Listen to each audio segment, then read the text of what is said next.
Hello. Hi. Welcome to Starlight Talks. We're back and this week talking with Charlie about big changes. So we do these talks on the OurTism Facebook page every week, Wednesdays at 7. So come back next week. Molly will be here and we'll have a guest host takeover because I won't be here next week. Check out the OurTism website. You'll see more of my articles on there, more of what we do with support groups, social groups, and life map. Hey Lillian, thanks for joining. Hi Alex.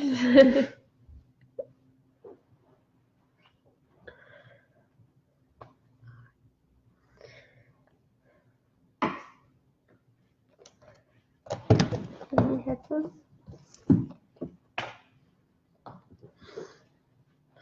Alright, we're gonna wait and let some people join. Oh, it's not gonna work. Maybe it comes.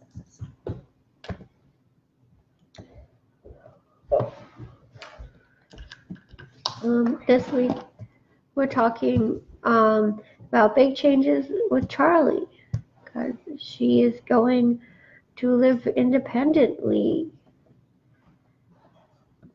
Yeah. Yeah. We're gonna talk about a thing that I haven't done yet. Okay.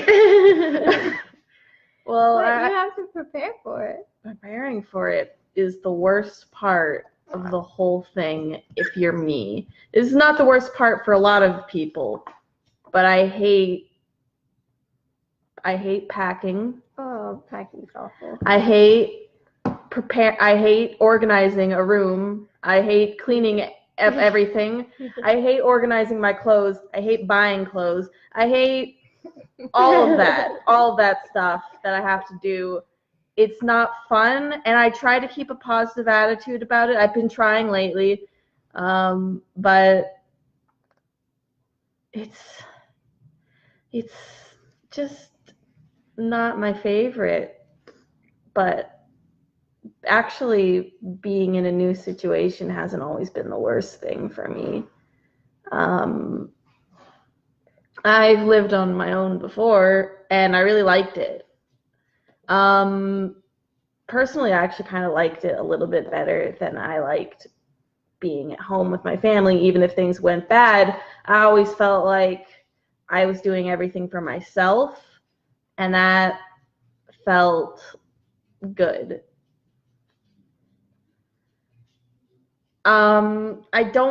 I guess being part of a huge family and always growing up with siblings and growing up, with my parents and stuff, I've meant that I always had to put my needs last in a lot of ways, and I always had to be doing things for the sake of making sure that nobody was upset, and that nobody would be upset with me, and that nobody would ever, and just to keep peace between people.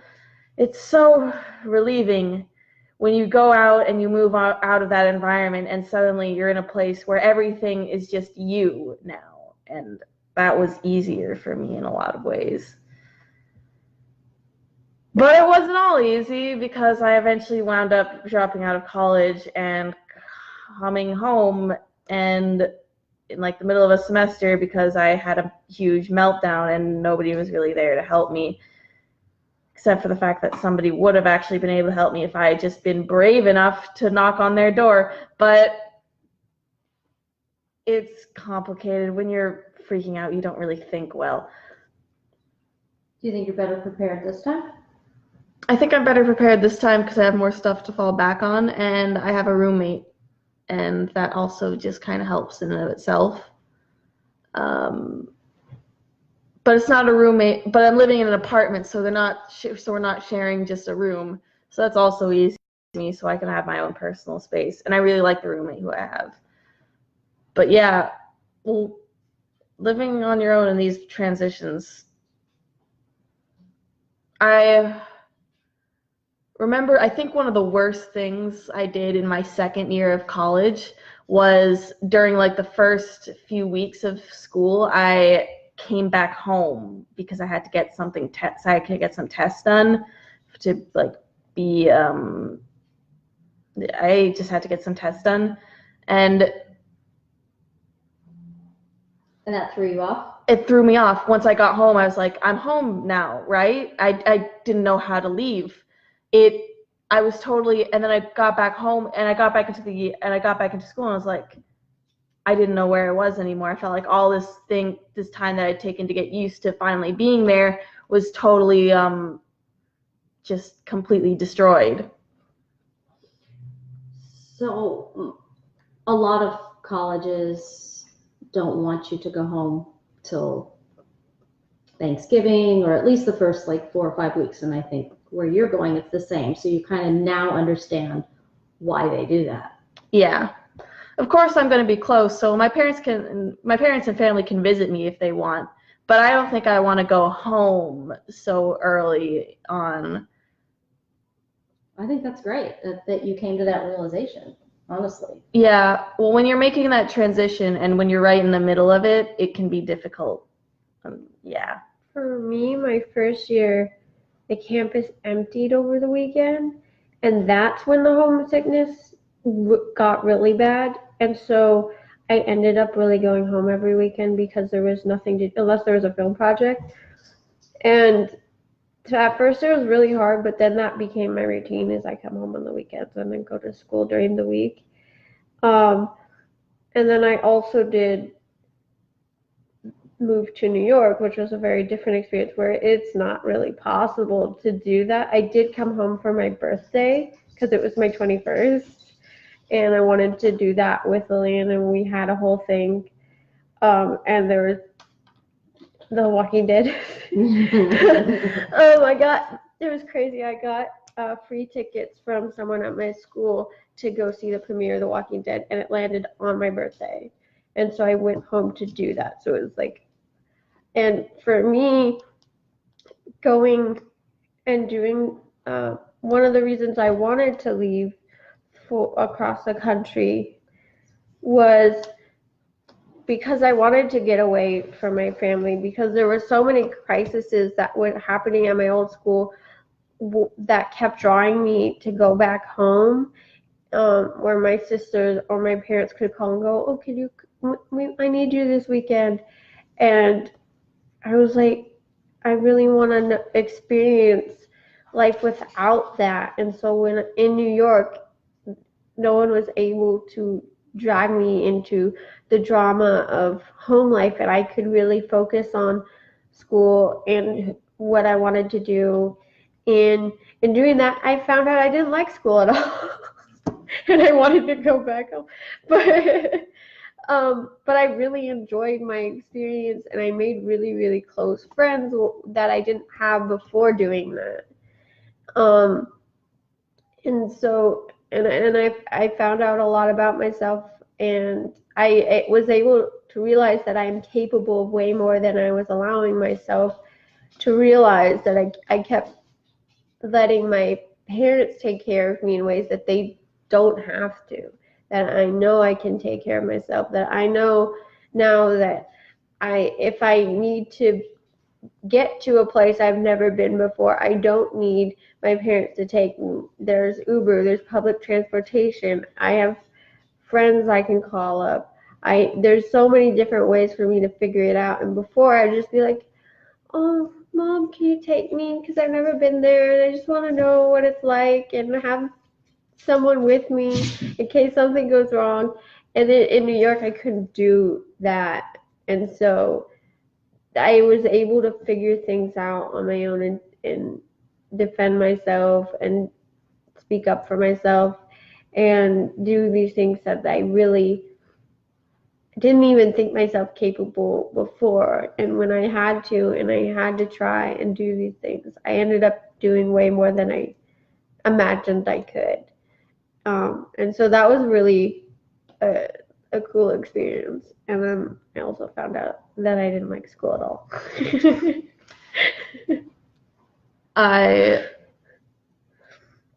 I was gonna say something.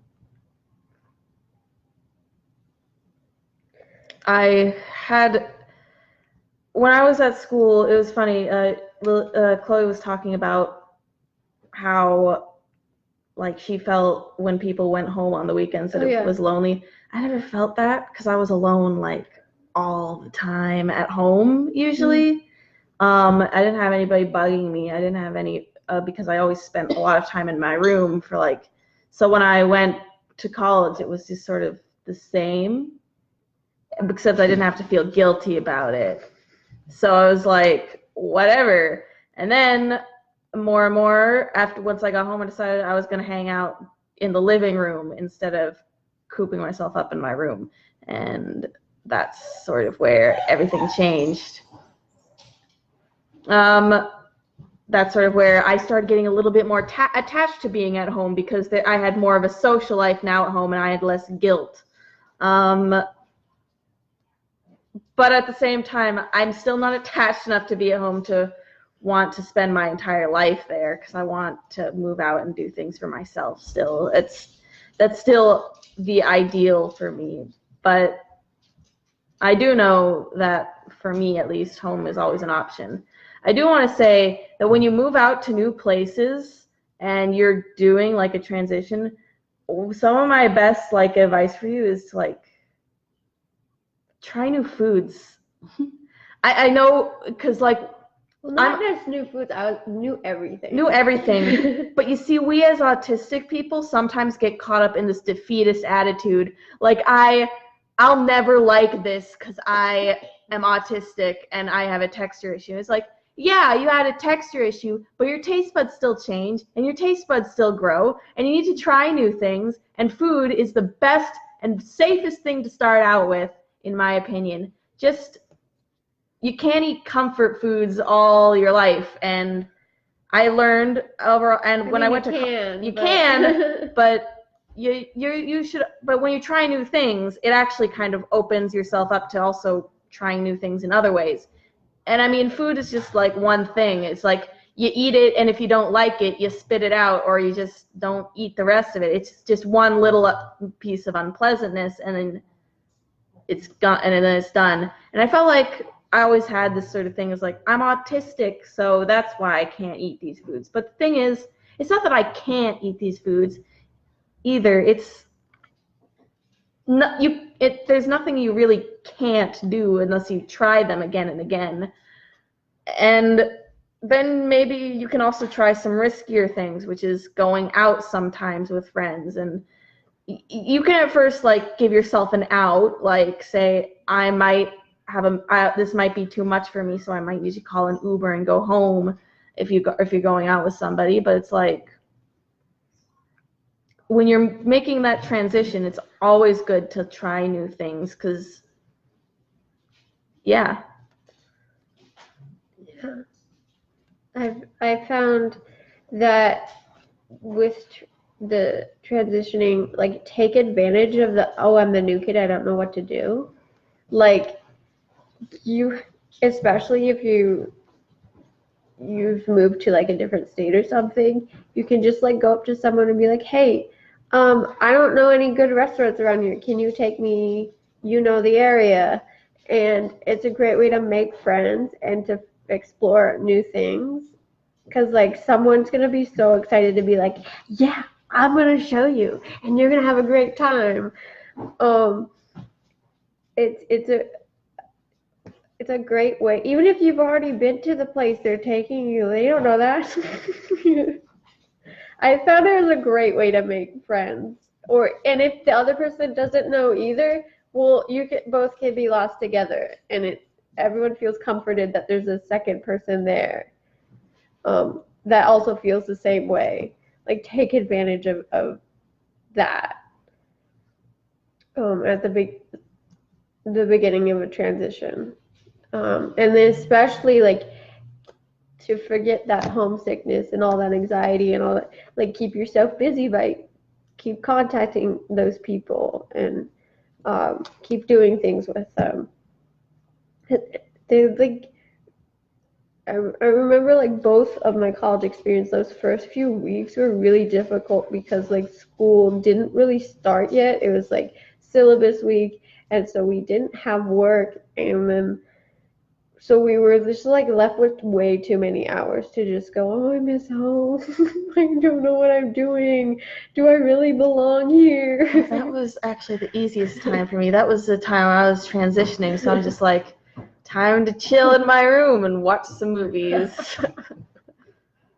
There was like too many emotions to do that. I needed to go out and do stuff.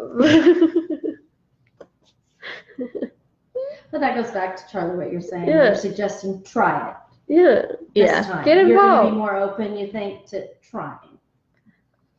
Maybe not on the first time for me personally. I need time to set up a home for myself. To say this space here is my comfort zone. This is my safe zone. I need to set that up before I do anything else. And then I'll take some steps outside of it. That makes sense. Some of the steps outside of it was I found other autistic people. I'm very good at knowing when other people are autistic. I'm good at knowing it even when they don't know it. I think that's true. So I found them, and I was like, oh, these people will be okay for me to hang out with because they're safe people. Just like, and then over time I started to find different people as well, but I need to do the safe stuff first. I needed to know where my safeties lied. Like I say, try new foods, but at the same time, I always need to know where's my comfort foods, and I found them the cereal bar and the toast section. I always, even if I didn't like something, if there was nothing there that I liked, if there was nothing there that I wanted, I always had toast. I always had cereal. And if all else failed, I could still just go into my room and be comfortable. I need to know that I had like a trampoline below me or something while I was jumping off a cliff and trying to fly. Oh my god. I know one of the things I had anxiety about was like, did I bring everything or did I bring too much? And I had so much anxiety about that, and there's like no reason for that because you can just go buy something, or you could have your parents send it to you, or you can send it home. But I had so much anxiety about packing, and I just procrastinated on that, or I would like think about it too much. That was really overwhelming for me. I remember that, and like going to like a new state, I was like, oh, I don't know what to pack for winter. I don't know what to pack for this. I don't know what to pack for that. That was emotional. I still need help with packing. I hope CIP teaches me how to do this because I sure don't know how to do this. Even just packing for vacation, I overpack so much. Oh, I just throw the first few things I find, and then I find that I don't have enough. I'm always like have way too much because I'm like, what if I want to wear a dress every day? Or what if I want to wear a skirt? What if I want to wear shorts? So like I pack everything, and I'm like, there's no way I needed all this stuff. I throw everything in the suitcase just the first few things I see. I'm like, pants, shirts, socks, underwear. I always forget pajamas every time. Oh, I wear like the same pajamas every night, so I only need one of those. Or I just don't need to, or I just like just sleep in my underwear. That's probably TMI, but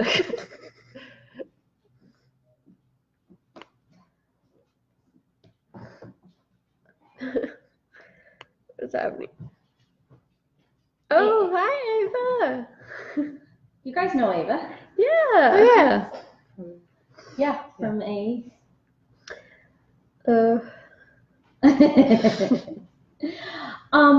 So we've gone over the packing and unpacking is daunting.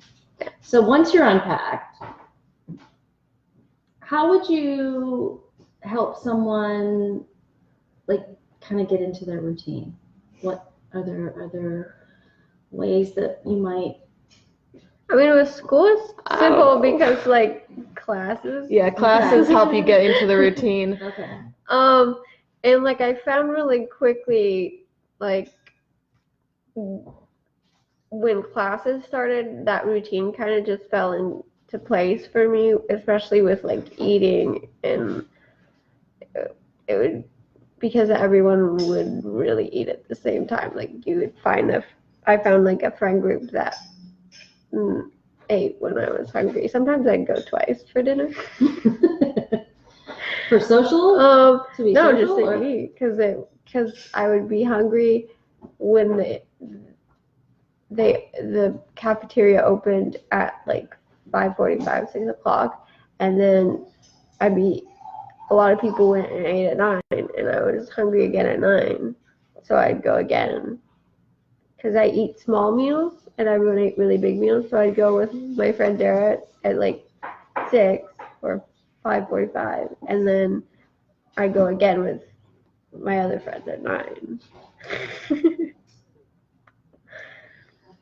Thing is, if you like have a few big things that are in place that happen like every week, usually the schedule falls into place, and that was the terrible thing about being home for me, because every day was different. Like the only thing that remained consistent, I think, was like therapy, and even then sometimes it would have a change. Classes almost never changed, and when they did have a change in like the schedule, it was like God was answering one of my prayers. Actually, it was like somebody was blessing me. It was like, yay, I don't have to today, I can sleep in. Yeah. But I normally scheduled like an hour a day that I had to do homework, whether that was like going and meeting with a tutor, going to the library, or studying in my room. And then it felt weird when I didn't do work during that time. And so like that was always blocked off to do homework, so that I made sure I got my stuff done. Because for me, that time was important to schedule out. And then, so normally that was like around after dinner, because I didn't like doing things late at night. So I would go hang out with people during the day, and then after like 6 o'clock, I would just be in my room. And sometimes I invite people to like watch a movie or something, but I really didn't go out and do much after that time, which my dog got used to. So if I ever did like go to the movies or something, he got really upset with me. He would grumble all night. He's like, no, I'm off duty after 6. Because I did like go to a restaurant a few times and like go to movies. But yeah, the routines really fell into place where with especially my weekends, because I filmed every weekend because I was in film classes, and those are like 6 to 8 hour shoots, so it worked best to do it on the weekend. So I would shoot one day and then edit the next day of the weekend, and then when I was finished with my film, then I would go hang out with people, and I do my homework, all my other homework in the evenings the rest of the week. I kind of envy you. I didn't have as organized a schedule as that. I always procrastinated things. But you also only did 2 years, and I did 2.5. So I did 1.5 actually. So you know, one and like a quarter. So I had a little bit more time to figure that out. But it got worse. It didn't get better. Not for me. Well, I had to get better because my schedule got insane. I don't know if I talked about this, but when I was in New York, I had a schedule that I shouldn't have been approved. Oh, so no. At the school I went to, everyone gets 3 classes, and you're supposed to have only one class that has components. That means your class consists of a class that is actually multiple classes. So if it's like a science class, it has a lab, or theater classes had like multiple components to it. Every single one of my classes had components. So I was taking 6, 7 classes. And everyone else was taking 3 in the same amount of time to complete everything. So that was a lot. So I had to be organized or it wouldn't have worked. Yeah, I didn't have any schedules as crazy as that. Also, Ava, yeah, we did meet at the retreat, if that was your question. But did you find it hard to make friends when you moved? What are some tips? I did find it hard to make friends when I moved. This was because I hated myself. Not necessarily because I wasn't that great at making friends, so that might have also been it, but I just didn't. I was afraid of getting close to other people, so I hid. Yeah. What are some tips, Chloe? So my first year, we at all the orientation stuff, I decided to go and approach people because nobody was doing that. Okay, I went to a really, really small school, and that sounds like impossible. So it was. So we had 2 halls, and so my hall met that first night we moved in, and everyone was doing the thing where like they stand around the perimeter and wasn't getting involved, and they set up some stupid activity where we put these plants in these little pots, and then we draw on the pot like a kindergartner. So nobody wanted to do that. And so I just started walking around and going, "Hi, I'm Chloe, and I'm new here, and I'm really scared," and was just really honest. And people were like, "Thank you for coming up to me because I'm too scared to approach people." Like that's literally what their response was. So I was like, "I was really scared to talk to you too." And then I became friends with these 2 guys very quickly because the one guy, he was afraid to talk to anyone. I was the only one that talked to him. So he was like, "Oh, I know you're Chloe," and he'd follow me everywhere every time he saw me. And then his friend that was with him didn't speak English, and it was his roommate, and he just followed him everywhere because he didn't know what to do. And so the 3 of us just spent the first 3 weeks doing everything together until we found our friends, and then I think Tom learned English. I don't know. He just went around just saying, "Hi, I am Tom" to everyone. I remember that he was. It was really awesome. We were watching one of the movies during Welcome Week, and me and Ben, in the trailer we saw that one of in the credits there was the name Tom came up. We were like, "Hey Tom, you're in the movie," and he was like, "Yeah, I am Tom. I am in the movie," and he told everyone he was in the movie. And so I had some great memories from that week of Ben and Tom, who I never saw again.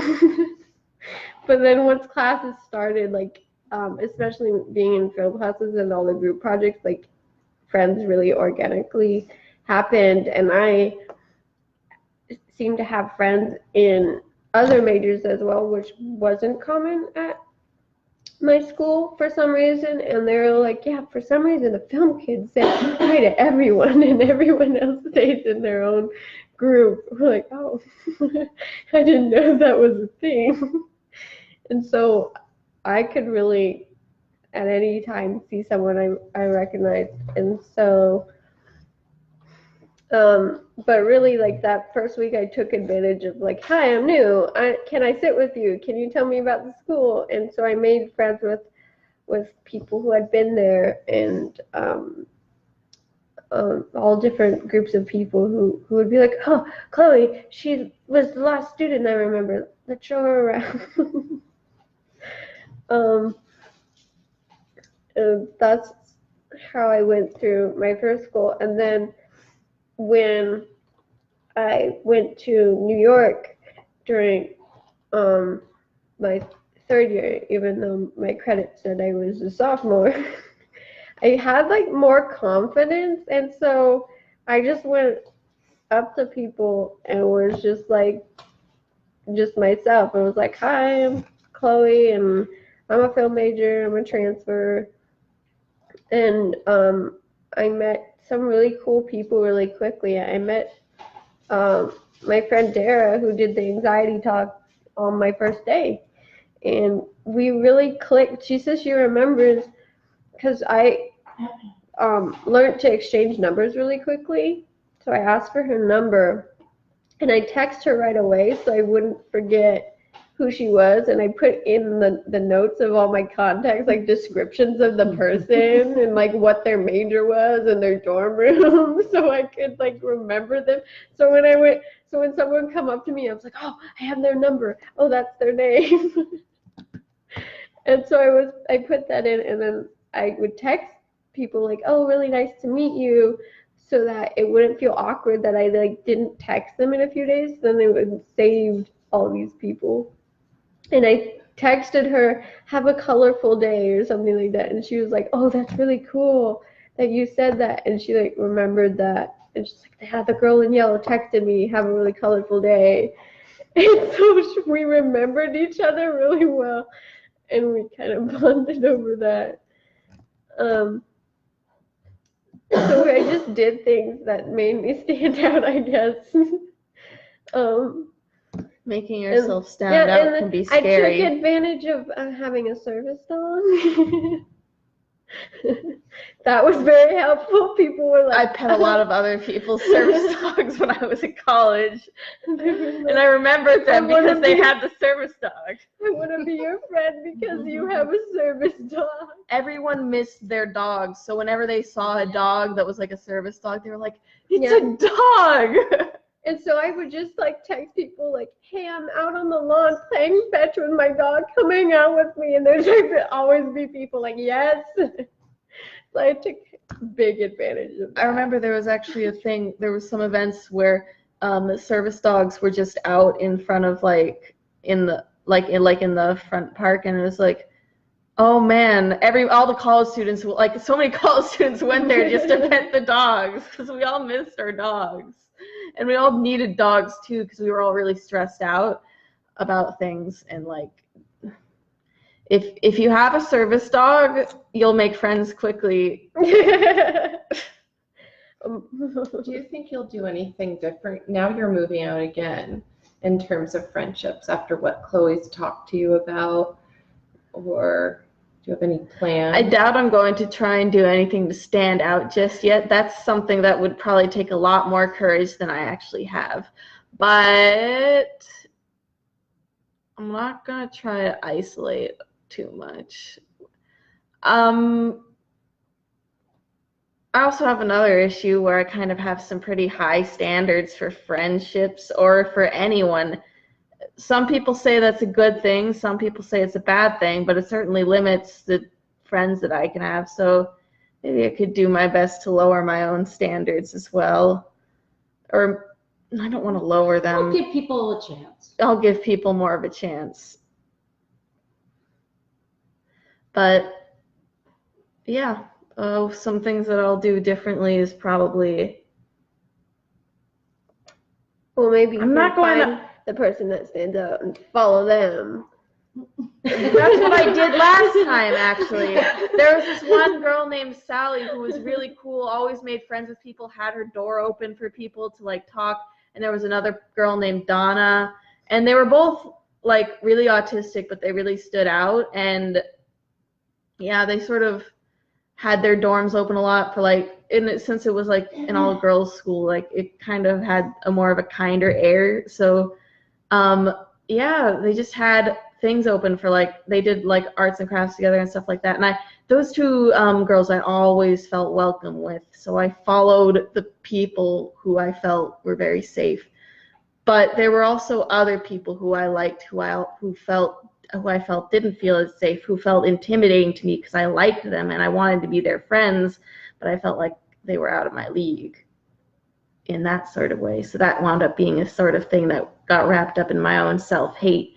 But I'm going to try not to do that anymore. I'm not going to try not to do the thing where I pushed people away once they started getting too close and stopped hanging out with them after like one thing happened and like disappeared on them. I feel bad about that, but I'm going to try to not do that anymore and keep more in touch. Oh, something that I did in one of my classes, because I was in an acting class and people were having a lot of trouble trusting each other. We all got together after class one day and we did these like drinking games without the drinking, like these icebreaker things where there's like a game where you stand back to back and people ask questions like who's more likely to, and if you think it's you like mock drinking, and like we did something where you put a secret in a jar and someone pulls it out and they have to guess whose secret it is. And because no one knew each other, you could put anything in there. It doesn't have to be a real secret. And it was like a great bonding experience where like the dorms themselves sometimes have like these stupid icebreaker games that don't work, but it was different when we like set it up and like did games that we actually wanted to do and wanted to get to know each other. So it's a fun way to do things, and there's like cheap things you can buy, like those 20 question things, like you can just pull out a question. If you don't want to answer it, you don't have to. And like stuff like that was really helpful in like bonding a group together. And so to like bring out like a card game, like Cards Against Humanity was a popular one, and stuff like that where like you get to know people while you play was really helpful in creating friendships. I remember that very clearly. That was really helpful. Mm-hmm.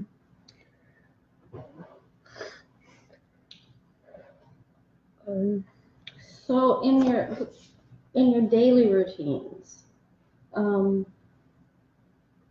you have your schedule for your classes.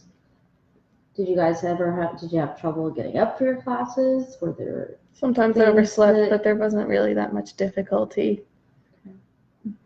But I had did this thing where I kind of skipped class strategically, where I looked at the syllabus every time and I was like, okay, how many times can I skip this class before it starts affecting my grades? And I was like, all right, I have 6 outs, or like I have 3 outs for this class. And it's like, I can only skip class that many times, gotta make it count when I do.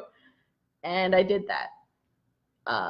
So that's my advice. If you're gonna skip class, do it strategically. Don't just do it automatic. Don't just, don't just do it willy-nilly. Your grades will drop. Also make sure you try and do it only when you're sick or something like that. But if you really gotta look at the goddamn syllabus, look at it before you skip. Did you ever feel behind in a class if you skipped? Yes, Would that I cause did. Anxiety? That would cause anxiety, but I usually got caught up. I never skip. I think I did skip once because of Walking Dead. I came because I flew from New York to California, and I timed it where I got back in time to take my class, but it was way too tired. It was an 8 a.m. class, and I went, nope. And I skipped that class that day. But I didn't skip. classes really. That was the only one. Sometimes my alarm didn't go off, and that made me skip a class, and I was so bummed out of that because I was like, because I wasn't strategic. I was like, no, I was going to go to class today. This wasn't the time for me to skip. So sometimes I just ran to class and was like, my alarm didn't ring.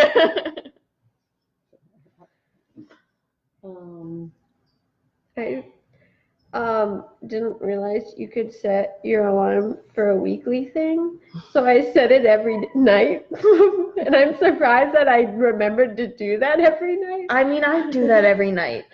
Yeah, there's a weekly. You can I know there's a weekly thing, but I'm not going to get lazy. I set it every single night. I wouldn't have thought of that as lazy. I would have thought of that as strategic planning.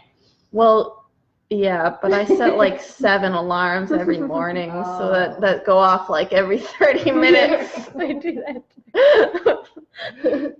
And then like I'll be like, I set one like really early so that if I want to, I can just lay there. Yeah, me and too. Like I'll watch like a TV show or something, and then I'll forget. I'd be watching my show, so I set another one that's like 10 minutes before. That means you need to leave now. So I have like all these different alarms for different things. But yeah, I remember like the first few weeks I was in New York, I wasn't used to getting Benji dressed, and that added another 10 minutes to my schedule because I had to feed him, take him to the bathroom, get him dressed. And so it was 10 minutes of class for like the first couple weeks of school till I figured that out. And they were like, why are you 10 minutes late? I was like, I'm trying to be 10 minutes early. But I just couldn't figure it out for a while. So my teachers got used to me being 10 minutes late. But normally I was pretty early to class, and I got really annoyed because I'd work really hard, especially in the morning classes, to be on time or to be early, and then a lot of the class would be late, and the teachers would wait for them. I'm like, why? I'm here. I remember that being really frustrating. Yeah.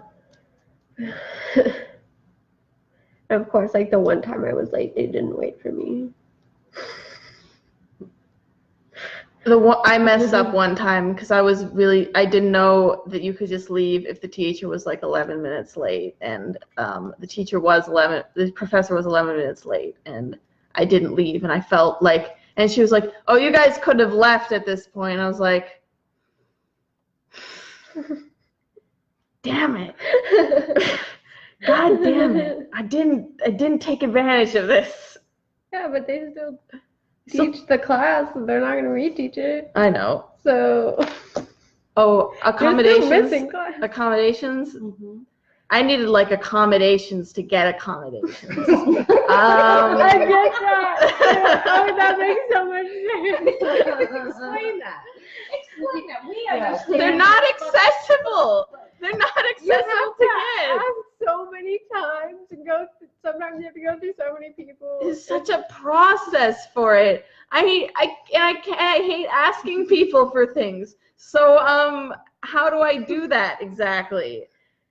So the first school I went to, actually the accommodations were really easy. The guy that was in charge of that was amazing. You're supposed to schedule your tests like a week in advance, and like the teachers didn't tell you a week in advance. So I would just let him know when I had the test, and he'd figure it out. And so it was really helpful with stuff like that. And like I pretty much just gave him the syllabus, and the professor was supposed to get in touch with him. Where he was like, yeah, you shouldn't have to fill out a form every time. The teachers are supposed to be in charge of this. I was like, cool. Oh, that sounds great. What the hell? Yeah, he was really awesome. It was not typical, and I don't think that's how it's supposed to be run, but he was really amazing. I came, during finals week, my mom called me right before my math test to tell me that my grandpa passed away. I thought she had finished finals. I thought they were over. I thought I had the timing wrong. So I went in to talk to him, and I was like, I can't take the test today. And my friend Danny was with me, and he's like, oh, I'm going to give Danny the test, and I'm going to talk to you afterwards because I see something's clearly wrong. And so we sat down, and he was like, so what's going on? I'm like, my grandpa just passed away. And he's like, oh, well, you probably shouldn't take the test today, but I can only push it till tomorrow because that's the last day of school. And so he let me take it the next day, but he told me I wasn't allowed to tell my teacher that. And I remember one of the first tests, my friend, she came up to me and was like, oh, you missed the test in class today. And I was like, I played along, and I was like, oh no, what happened? I missed the test. And she was like, no, what's wrong? You're going to fail the class. I was like, don't worry, I already took it. And she's like, it's like, what? I was like, I have accommodations. So you remember every quiz, I go take it in a different room. And she's like, oh yeah. Yes, I didn't get accommodations because I couldn't, because they were very difficult. I did my best, and then I had to actually like do things. I had to like work to get them, and I was like, Yeah. nah, that's hard. I'll just take it when everything's done. And I don't know if I suffered or I don't know if I was helped by that, but I got by. I definitely got by. I am now going to a program where everything is accommodated in a certain way, including my life skills like cooking and cleaning and stuff like that. So hopefully that'll be a thing that's easier for me now, because I'm actually going to get those accommodations Because and then I also had a peer mentor that she said that she was willing to go talk to people about my accommodations and my professors and stuff. And so I went through her once, and she didn't know what she was doing because she'd never done it before, and nothing happened. So I was like, I'm not gonna go through you anymore. She's like, that's okay. But at my other school, I had to ask like 5 times for accommodations, and it was very frustrating. And every time I went in, like, she tried to talk me out of using the accommodations. I'd be like, that's never happened to me. Yeah, it was crazy. I'd be like, hey, so I need to take my test in a separate room. And she's like, well, but it's nice to be in the room with the professor because then you can ask them questions. And I'm like, excuse me? I definitely need to take the test in a separate room. Like, I'm 21. I've known this. I figured this out by now. And so like every time I went to her, she like said something like that and tried to talk me out of it. And then it wouldn't happen, and I'd have to go back and ask her again. And it was really frustrating. I had housing accommodations, and when I got there, I couldn't use the reason I got housing accommodations was for a tub, and when I got there, the tub didn't work. And she was like, okay, I'll get it fixed over Christmas break. So I was like, that's not going to work. And she's like, okay, well, you need to get every one of your housemates to sign off on that we're going to fix your tub. So I got 3 out of the 4, and the whole time I was there, I never saw Joseph, so I don't know. We knew he was in the room because he'd be there playing video games till 4 a.m, but I never got a hold of him to sign the thing. But they did it anyway. They fixed the tub after like a month and a half of pestering them to fix the tub. So that was thing that happened. See, at least for my accommodations, even though they were hard to get, and even though like there weren't enough note takers, they still offered me like, are you sure you don't want a note taker? And like an idiot, I said no. I did need a note taker. But you're not going to do that again. I'm never going to do that again. I need a note taker. I can't take my own notes. I had a note taker who didn't turn in the notes until the day before the test. Well, that's fun. And so me and this other girl in the same class as me would be like, well, we just got the notes today. And our professor's like, well, I can push back the test, but then you get new material. So we just he said we could take the test whenever we wanted. So he handed it to us to take to our dorm room. That's nice. I don't know if I should be saying this. Don't give his name. Yeah. He was very helpful because our note taker was not. I would have almost felt guilty. I was like, are you sure? What do you think can be done to make a difference? With accommodations. That's a good question. Hire people who understand accommodations. People who do their job. Maybe educate try to educate. Why don't you lay out what is offered in a college? Because maybe not everybody listening knows that. Really, both colleges I went to, whatever you got in high school should be continued. And if you had any issues, you could go talk to them about getting something put in place. So note taking. So whether that's housing, social accommodations, or educational, so you could get testing accommodations, such as taking your test in a different room, extra time, someone to read the test out loud to you, someone to write down your answers, use of a calculator, use of a computer to type, all those different things. Or while in class, you can get an interpreter and then a note taker, an aide. You can get social accommodations, that can help you figure out what clubs you want to join, all those kind of things. A peer mentor, tutors, housing accommodations such as a bath, priority on whatever you needed, if wheelchair accessible. And then how do you access that? You have to.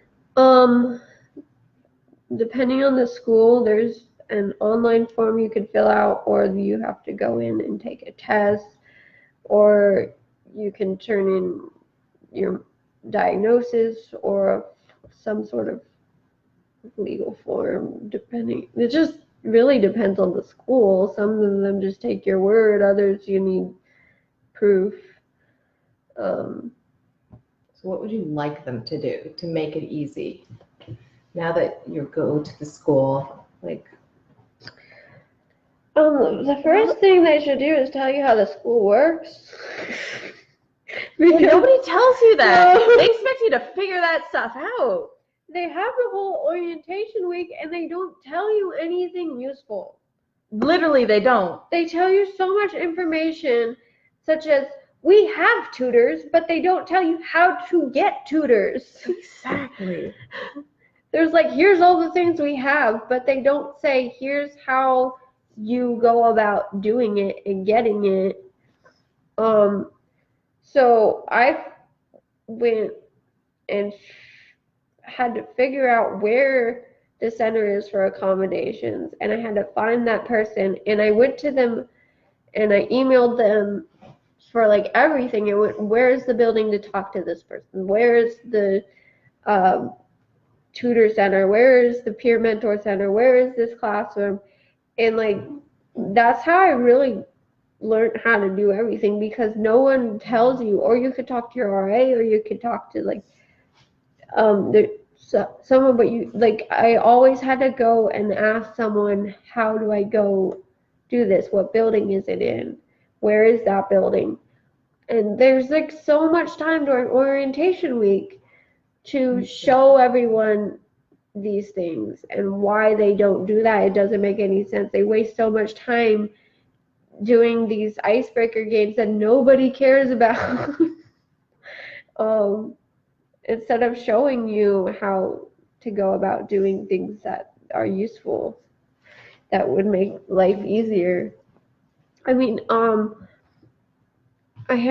lost my Snap card, and I was like, how do I get a new idea? Where is it? I know you can get one. Where do I do it?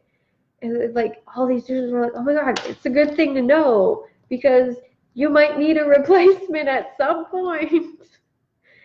There's just so many things like that like it'd be useful to have that information. Really good point. So like almost a manual, a step-by-step kind of thing. Like, I feel like so many of the tours are like, this building is the art building. Like, go in the building and go introduce us to people and how that building works instead of just pointing at it. I mean, that might just be the tour before you get in, so I can understand why they wouldn't do that. They also do a tour during orientation that's the same tour. I didn't have one of those. It normally was optional. That's probably fine. Oh, maybe I didn't do it because it was optional. Like, because you probably already went on this tour. I was like, I did a tour. What would you like to provide written feedback? To who? To the colleges that we don't go to anymore?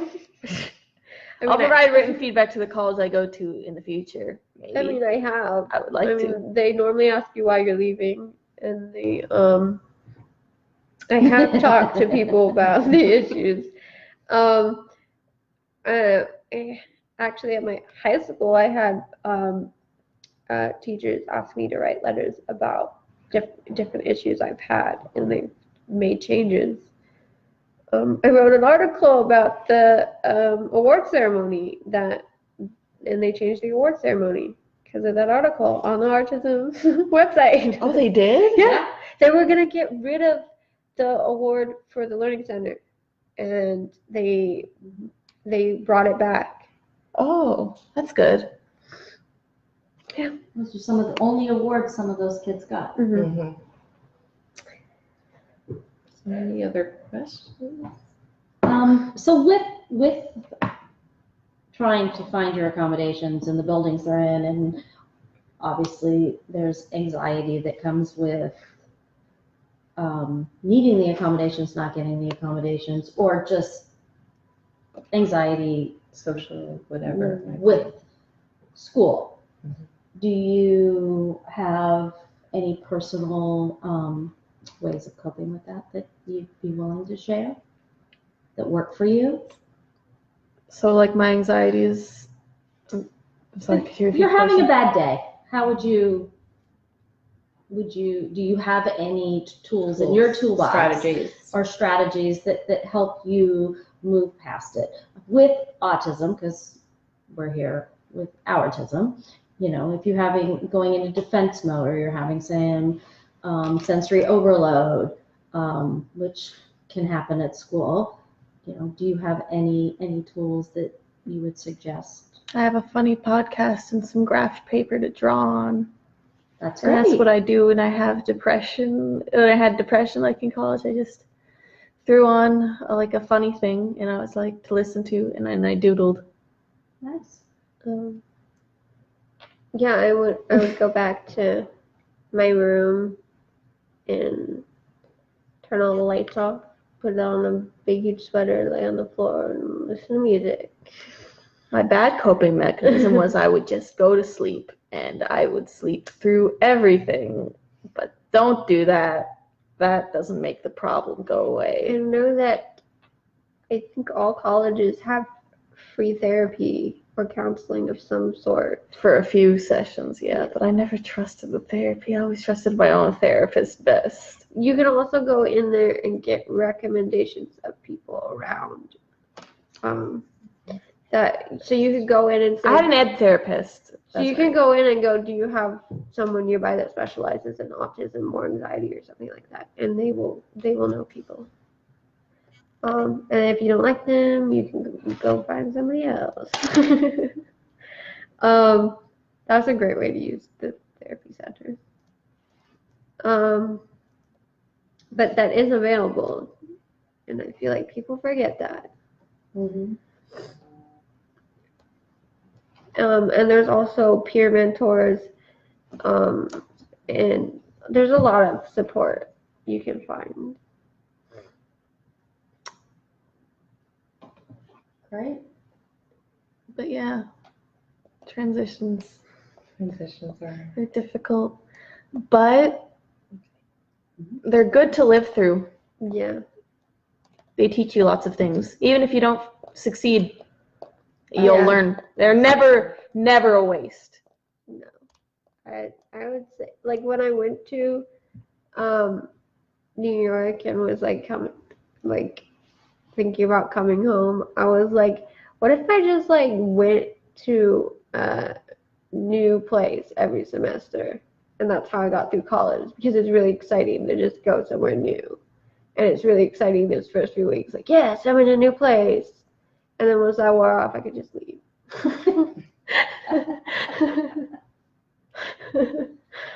Because I felt it was like every morning I woke up and went, I'm in New York. That's pretty crazy. I'm across the country, living on my own, and that gave me energy. It was like, yes, I did something I didn't think possible. I was in Oakland, so there were some kind of unsafe areas.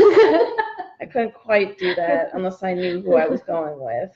I had to have a friend, but probably could have tried to go out more, maybe go to SF or something like that. Oh well. Well, Charlie, we'd love to have you back in the next couple weeks. Sure. And to get an update on how your latest transition. Yes. Has gone. All right. Right. Thanks for watching. Stay colorful.